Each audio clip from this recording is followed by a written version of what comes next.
الحمد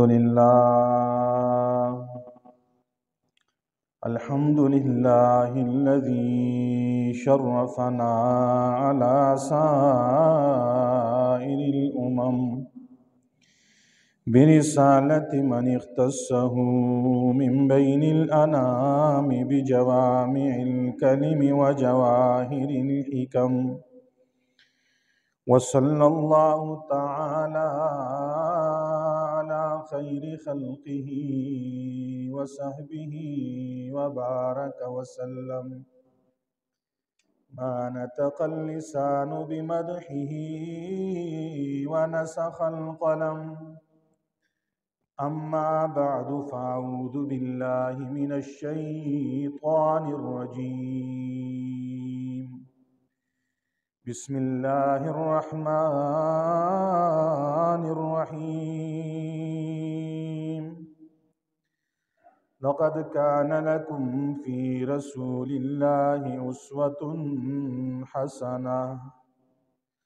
وقال تبارك وتعالى في مقام آخر: والذين هم لفروجهم حافظون